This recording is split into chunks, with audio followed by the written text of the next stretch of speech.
আমরা সেরি খাওয়ার জন্য দুজন উঠছিলাম, ওঠার পর আমরা এখানে প্রস্তাব করতে আসছি, আসার পর দেখতেছি ওই পাশে আগুন জ্বলতেছে, ওই পাশে ধাওয়া ধাওয়া করে আগুন জ্বলতেছে। আমাদের গাড়ির গ্লাস ফাটে গেছে হিটে, গরমের হিটে আমাদের গাড়িতে আগুন ধরে গেছে, আগুন লাগে গেছে। পরে এখানে আরো গাড়ি ছিল আশেপাশে, পরে আমরা সবাই স্টপ থেকে ডাকছি, ড্রাইভার থেকে ডাকছি, সবাই মিলে আমাদের গাড়িগুলো বের করছে, মিস্ত্রি ড্রাইভার স্টপরা সবাই মিলে। এখানে অনেকগুলো গাছ ছিল, এটা পিছনে গাছ ছিল, এটার আশেপাশে গাছ ছিল।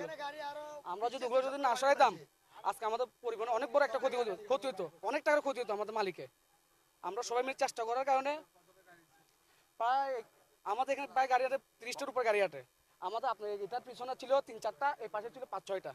ওই পাশ থেকে এখানে কিছু ছিল না, খালি 2 বস্তা তোলা ছিল, সেগুলো সবার মাঝে মারিগুলা তোলাগুলা এখান থেকে কিছু হালকা হালকা লাগছে, এখন উপরে তো সবগুলো পাতা বুসি, পাতাগুলা আগুনটা এই পাশ থেকে আসিল, এই পাশ থেকে। হ্যাঁ কে ছিল স্যার? এখানে তো গিয়াছিল, বেড়া ছিল, দেখি নাই তো কি নাই, শশককে দেখে নাই। আগুন গ্যারেজের এই পাশ থেকে আসছে বলছে, এরা এতটুকু শুনছে, এদেরকে ডেকে দিছে, সবাই আসছে, পানি মারছে, আলহামদুলিল্লাহ। আগুন যখন প্রথমে লেগে যায় তখন আমাদের এলাকাবাসী প্রথম আগিয়ে আসে, প্রতিটা ঘরে যার বালতি বলেন হাতে যা পাইছে তা নিয়ে আমাদের এই পুকুর থেকে, আমাদের যে সামনে পুকুর, এখান থেকে সবাই যার মতো যার যতটুকু সাধ্য ওই সাধ্য দিয়ে ওরা আগুনটা নিভাবার চেষ্টা করে। তারপরে আমরা ফায়ার সার্ভিসকে কল দেওয়ার পরে অনুমানিক ফায়ার সার্ভিস আরো আধা ঘন্টা পরে আসে, ওরা আসাতেই আমরা এলাকাটা আজকে রক্ষা হয়।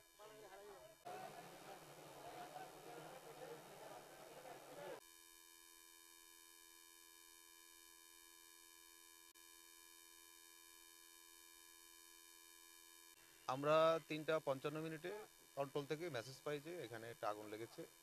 সাথে সাথে আমাদের আগ্রাবাদ থেকে 2টা ফায়ার স্টেশন, আগ্রাবাদ থেকে প্রথম কল পানিবাহিনী এবং দ্বিতীয় কল পানিবাহিনী 2টা ইউনিট একসাথে মুভ করে। ফার্নিচার দোকান থেকে আগুনের সূত্রপাত, ফার্নিচারের কারখানা থেকে আগুনের সূত্রপাত।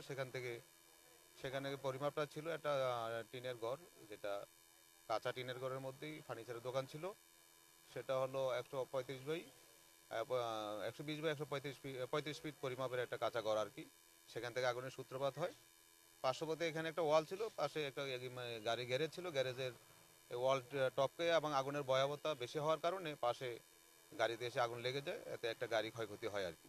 তা আগুনের কারণ এবং উদ্ধার সবকিছু আমরা তদন্ত সাপেক্ষে মনে করতেছি। এই কারণে এই মুহূর্তে তাদের মালিক পক্ষকে কাউকে পাওয়া যায়নি, তাদের সাথে কোনো ক্ষতি উদ্ধারের বিষয়টা আমরা এখন নির্ধারণ করতে পারিনি।